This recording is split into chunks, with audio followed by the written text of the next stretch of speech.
Go blue. Thanks, Jason. I was actually, I think, last presented in this audience, I think it was 3 years ago, and maybe I used a little too much profanity or I said some unpopular things, but I usually don't get invited back to things like this. So, Jason, it's your fault. We can blame you.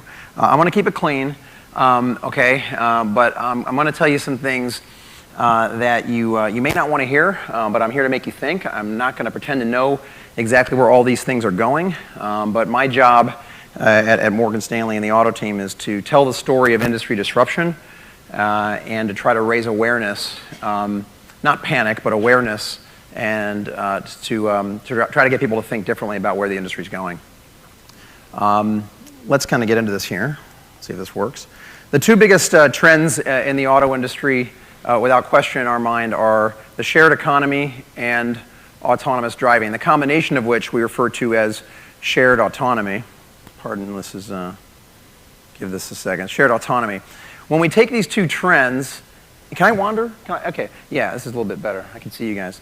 When we take these two trends and we splay them orthogonally in an XY scatter plot like this, where the x-axis is the spread from the owned vehicle to the shared vehicle, and the y-axis is the spectrum from the human-driven car on the bottom to the robot-driven car on the top. What comes out are four quadrants of mobility that we think overlap and evolve over time.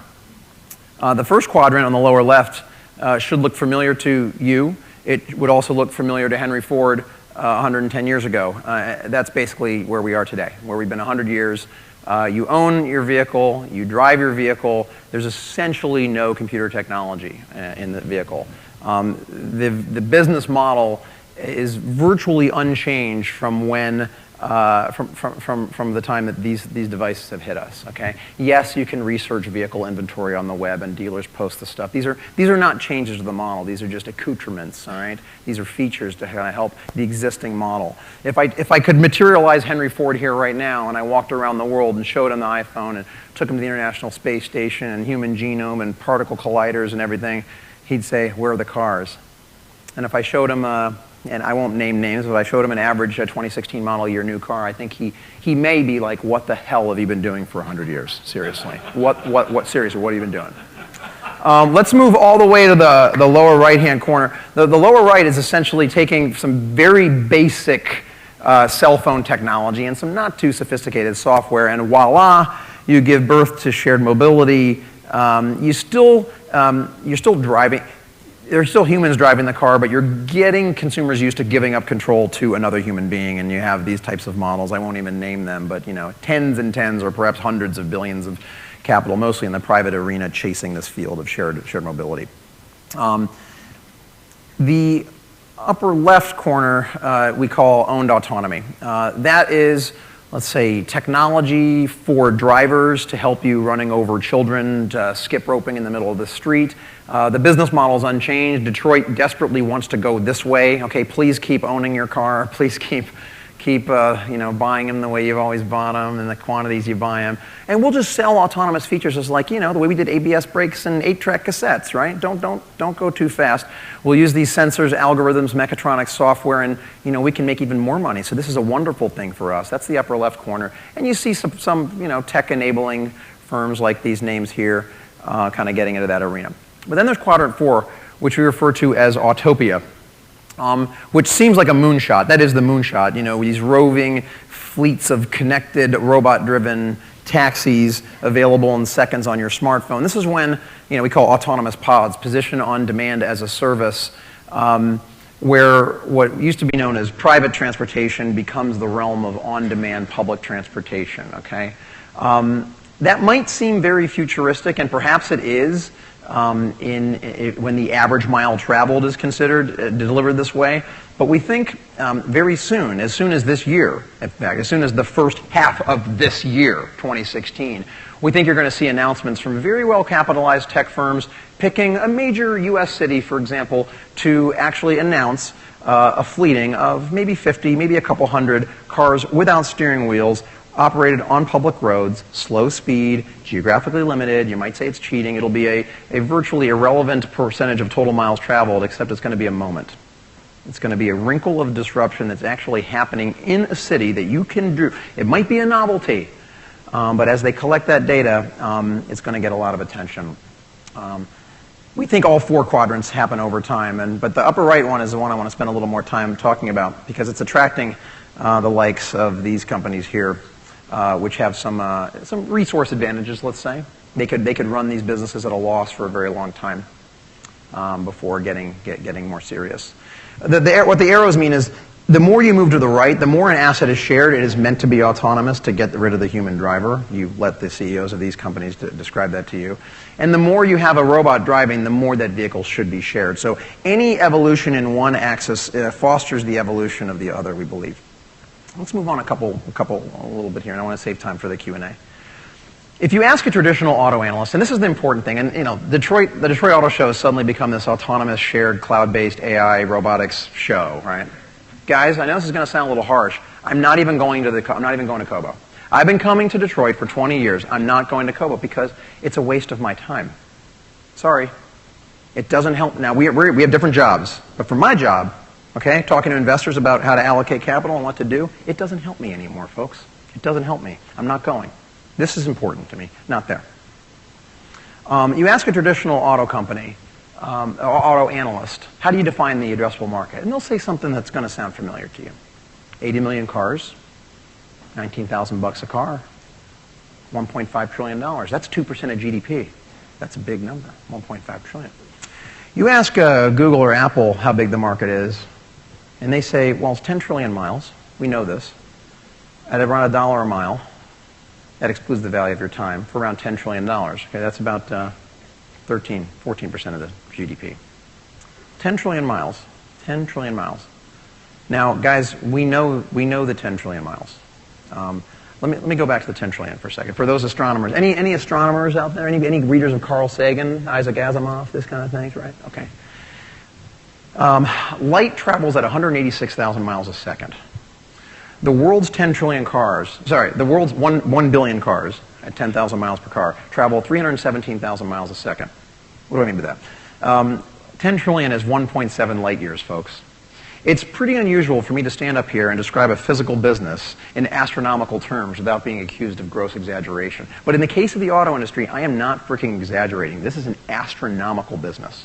Astronomical. And it's attracting a lot of attention. A traditional automaker like Toyota, they're in the business of selling machines, things, and the financial services accoutrements to acquire and operate the thing. They're number 1 in the world. 10 million cars, $230 billion US of revenue. A ride-sharing firm. Let's just say a ride-sharing. Let's say the world's largest ride-sharing firm might have 0.2% of miles traveled. My first observation is, so they're in the miles business.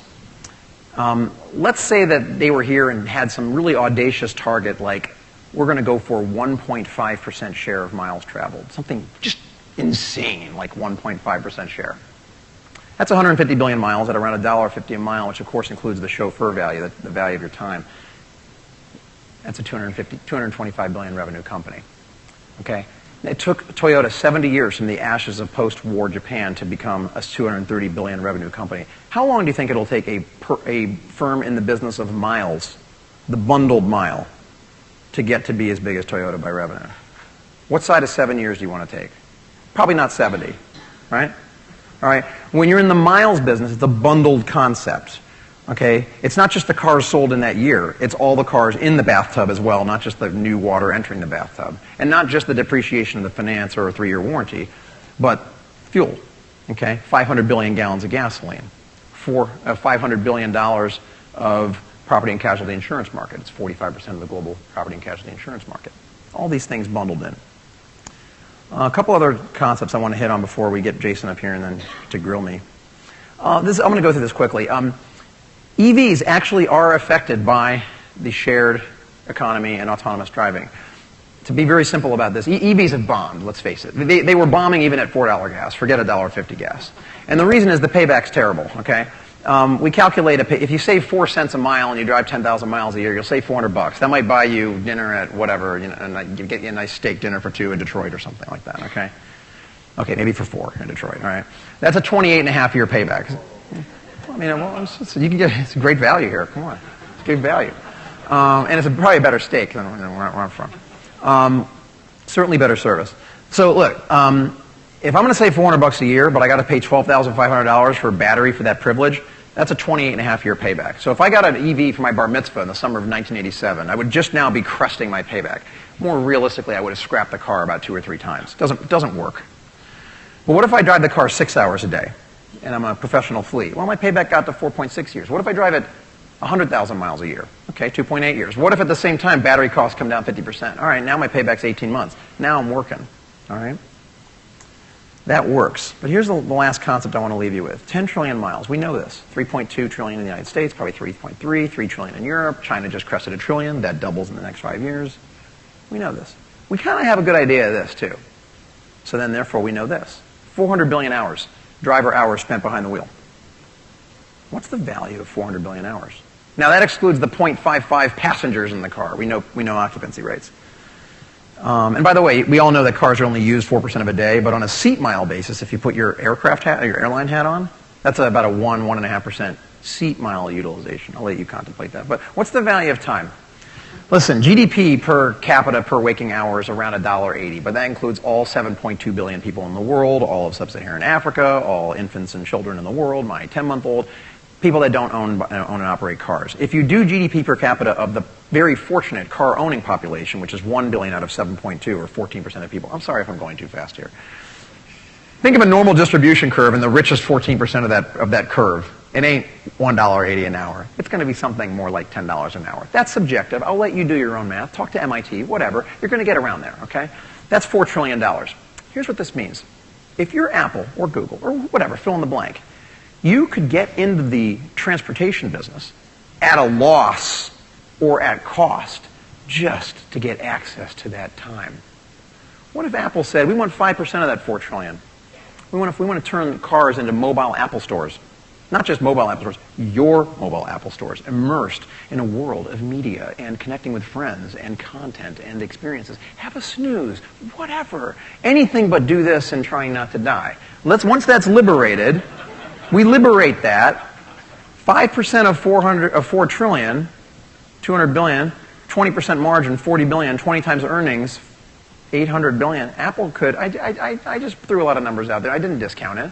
But the order of magnitude is Apple could justify their entire market cap just getting a tiny sliver of the value of time providing the point A to point B transport for free. Okay? Now, I don't think you're going to find in a single, that's something for Mark Fields later. How does an auto CEO, how does an auto company react to that? So, maybe to kind of bring it home, these are disclosures, which is, the business I'm in. I'm not here to sell you, by the way, I'm not here to sell you stock, by the way, so I don't think you're going to find a lot of people from Wall Street. If I am here to sell stock, I'm doing a pretty bad damn job of it, I think, right? Everyone, let's bring it to Detroit 2016. I've been at a couple conferences, and I was at CES last week, and all the auto companies, whether they're new tech disruptors or the existing incumbent guys, they all said the same thing. We're mobility, tech, we're going to lead this. Disruption's good for Detroit. This is good. We're going to use it. We're going to take advantage of it. Every single one saying the same thing. And the thing I told Mark Fields last night is, Mark, it's great PR event, power of positive thinking. That's awesome. Great. But I could show you videos from the CEO and management team of Kodak and Blockbuster Video and BlackBerry and Barnes & Noble, and they said the same thing. Kodak, we invented the digital camera. Come on, we're going to the world's changing, but we're there. We can do this. Just food for thought. I don't mean to leave you dystopian, Aldous Huxley, the world's ending kind of thing. I just think we need some creative thinking here. There is massive invested capital in Detroit. There are smart people. There's a lot of money. There's, even if a car is flying or robot driven or whatever, there's a place for this world in the future, but it might require some incredible sacrifices and outside of the box thinking to keep this industry relevant. It's not just press releases and BS. And that's one thing I would caution you on. Jason, let's get up here and take it next level. Right. Adam Jonas. Yeah.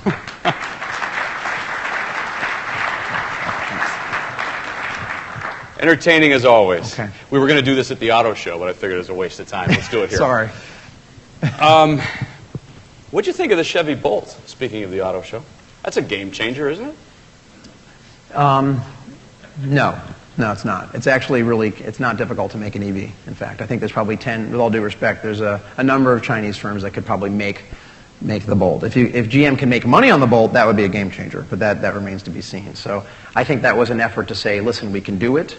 It's good. It's not just PR. It's also, I think, money they feel they'll have to spend anyway.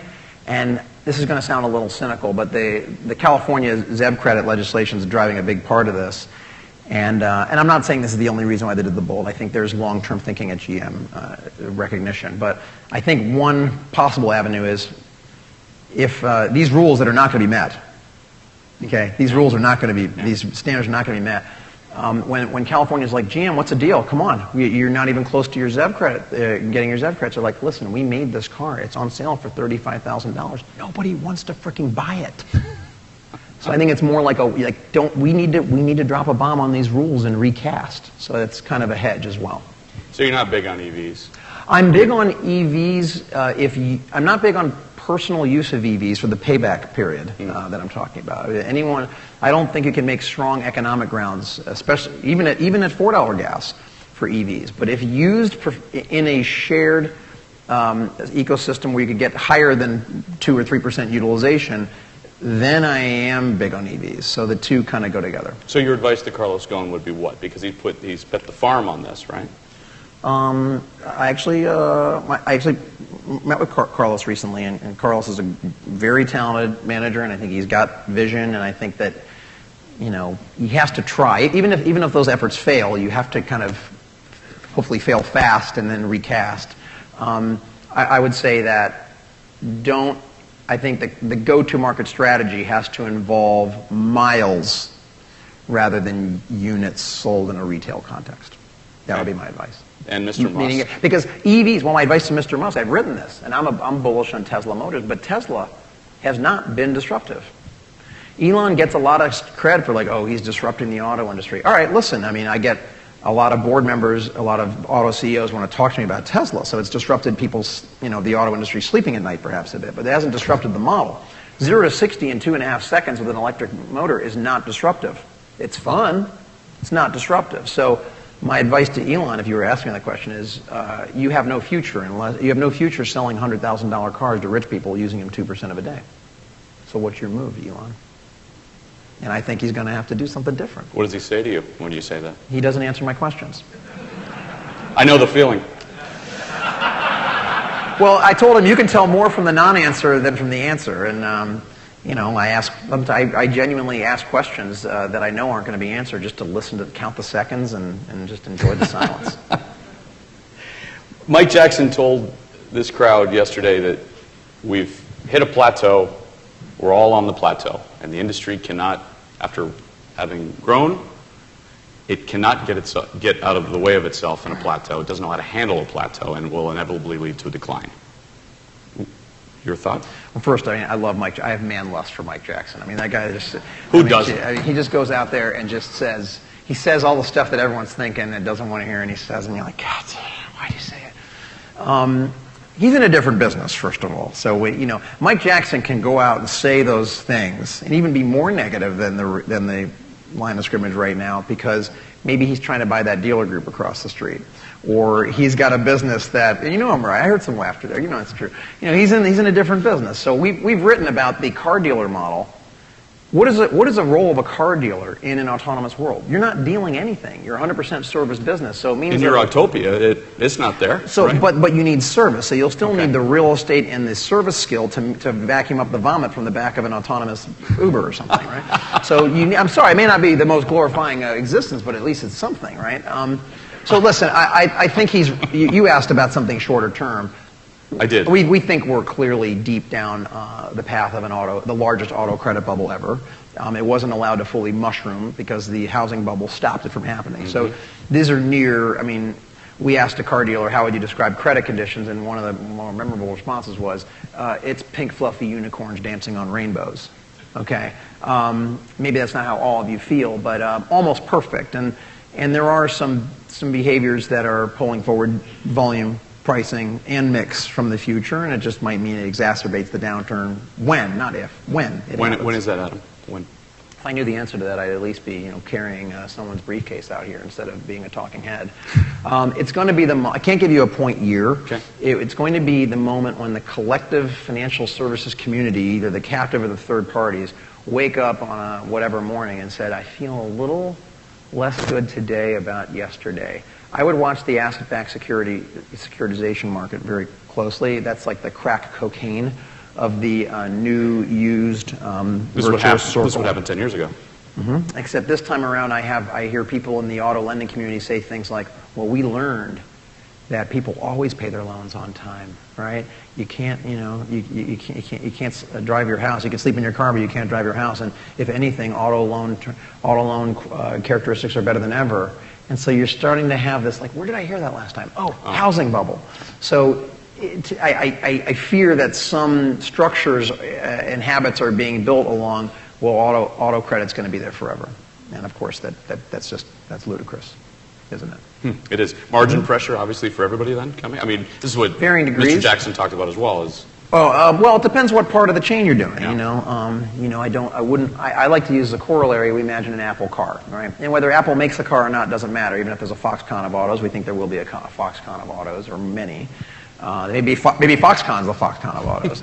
But we ask, what's on that car? And if you're not on that car, you're kind of in trouble. And so things like, I'll just give you things like fuel delivery systems or rearview mirrors or steering wheels. You could go on and on. And things involving the internal combustion system, even though it will be around for a very long time. Borg Warner was out today saying, some pretty harsh recognition of the terminal value of some of their ICE products, but feel they can reinvent themselves and pivot over that period. It's a pretty bold statement and maybe a painful journey. What do you and your colleagues on Wall Street have against Ford? He just delivered, Mark just delivered another dividend of $1 billion that's going there, right? 25-cent dividend, I think, today. Mm-hmm. Since he took his position on July 1st of last year, the stock is down 33%. Mm-hmm. And I think today was down another 65 cents at one point. What's up? He can't get any. When you say what do we have against Ford, we have an underweight rating on Ford. We happen to be the only underweight rating on Wall Street on Ford. Like I said, I'm not here to sell stock, but we have a $14 fair value, so right. We think it's a fairly valued equity. But I'm not in the business of telling people to buy risky equities for no money. I'd buy a gas station or a lump of gold or something, anything, So that's an underweight. That's how we see it. Sure.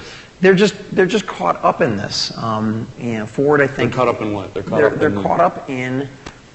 They're suddenly. If I told you a year ago that Apple was going to make cars, maybe you would have laughed. If I took a poll of this room, hey, Apple's going to make cars. Google. There's rumors that Google might carve out an Alphabet Auto. What do you think of that? You'd been like, what are you talking about? But now it's like front page of your stuff, of your incredible publications. So that's a major change. I can't spin that positively, folks. I can't do that. Spin that positively for me. Of course, Detroit. Some people can spin it positively, but you can also spin it very negatively. I think the stock market's like, okay, we've seen this before.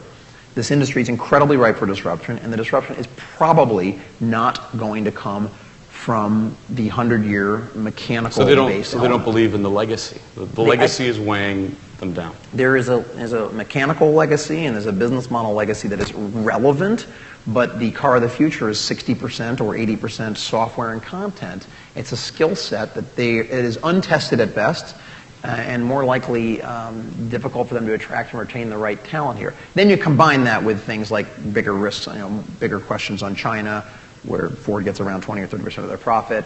And then it's almost like damned if you do, damned if you don't. The farther we go along the U.S. SAR curve, the more investors are like, great opportunity to sell.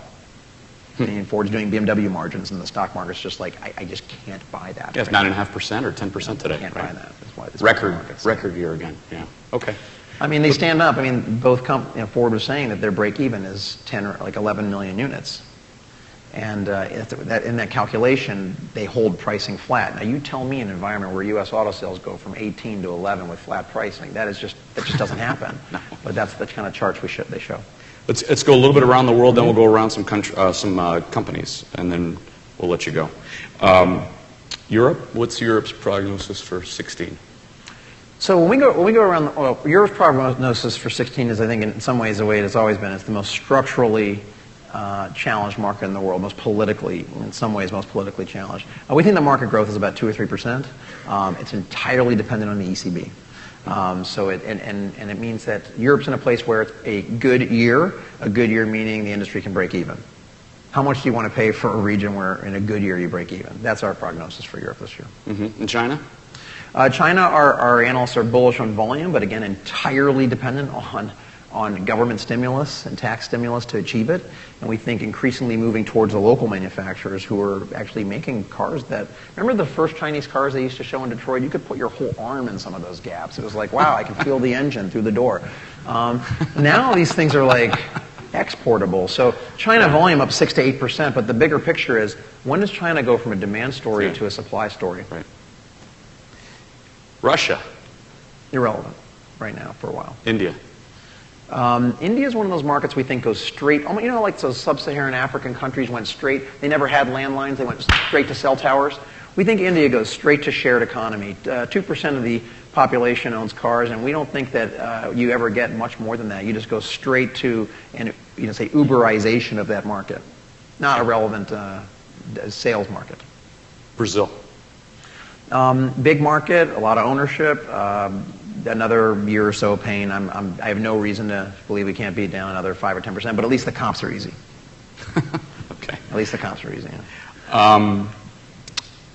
Let's go through our companies as we do every time we ask you here. We've done it in Europe, and we do it here as well. So you're going to buy, sell, or hold, even though I know you don't buy, sell, or hold any stock, or you don't recommend. But you're going to go off the record now, all right? No, I got to be on record. We're talking about recommendations, so I have recommended. Okay. If I don't cover the stock, then I'll tell you no. Okay, Ford.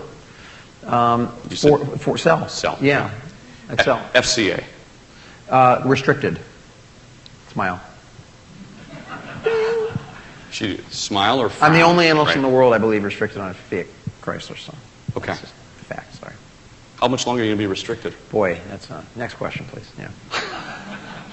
I'd love to know that. It's been a tough year for you, right? It's been liberating, actually. It's quite nice. I'm able to spend more time with my kids. Right. Well, you got a chance to, think a little bit. Absolutely. Because you weren't writing Let as it much. marinate, yeah. Okay. General Motors. Restricted. I'm the only analyst in the world restricted on GM. I'm quite an expensive analyst, apparently. Boy, you're hot. Yeah. Like I said, I don't get invited back to things like this. So nice knowing you. By the way, did the FCA GM deal make sense to you? I am not even coming close to touching that. I'm sorry, Jason. I gave it a shot. Okay. Magna. Buy. Borg Warner. Sell. Toyota. We don't cover it. I don't cover Okay. it. No. Volkswagen. We are currently, our analyst in Europe is equal weight on that stock right now. Equal weight. Can you believe that happened? Yes, I can. Unfortunately, I really can. I can't. But hubris and arrogance. It's a real. Yeah. I can't cuss. So yeah, it's a thing. Yeah. Okay. AutoNation. Buy. Penske. Buy. Hyundai. Equal weight. Yeah, equal weight. Tesla. Buy. Morgan Stanley. I'm just kidding. All right. No comment, actually. I'm restricted on that one, too. You're restricted. Yeah. Automotive News. No. All right. Adam Jonas. Thank you. Thank you very much. Thanks for having me. Got it.